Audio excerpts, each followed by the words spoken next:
புரட்டாசி 4வது சனிக்கிழமை இன்றைக்கி பெருமாளுக்கு தலிகை பூஜை பண்ணலாம் அப்படின்ட்டு பிளான் பண்ணியிருந்தேன். பாப்பா தூங்கிட்டு இருந்தாங்க. அந்த டைம்லேயே வந்து வீடெல்லாம் க்ளீன் பண்ணிவிட்டு சாப்பாட்டுக்கு என்னென்ன வேணுமோ எல்லாமே ரெடி பண்ண ஆரம்பிச்சிட்டேன். வெள்ளை கொண்டக்கடலை, உளுந்தம்பருப்பு, அரிசி, பச்சரிசி எல்லாமே தனித்தனியாக நான் ஊற வச்சுட்டேன்.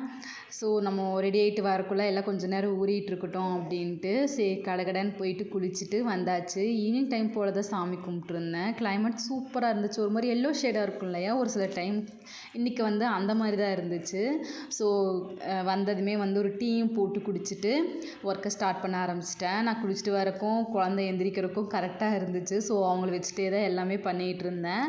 குவான்டிட்டி கம்மியாக தான் பண்ணேன். ஸோ அதனால் எனக்கு பெருசாக கஷ்டமாக தெரியல. கடகடன்னு எல்லாம் பண்ணிவிட்டு ஈவினிங் டைம் போல் சாமியும் ரொம்ப திருப்தியாக கும்பிட்டேன். எனக்கு ரொம்ப பிடிச்சிருந்துச்சு. இதுதான் என்னோடய ஃபஸ்ட்டு புரட்டாசி நான் பிடிக்கிறது. இனிமேல் கண்டிப்பாக நான் பிடிக்கணும்னு நினைக்கிறேன். அது நைட்டுமே டின்னர் முடிச்சாச்சு.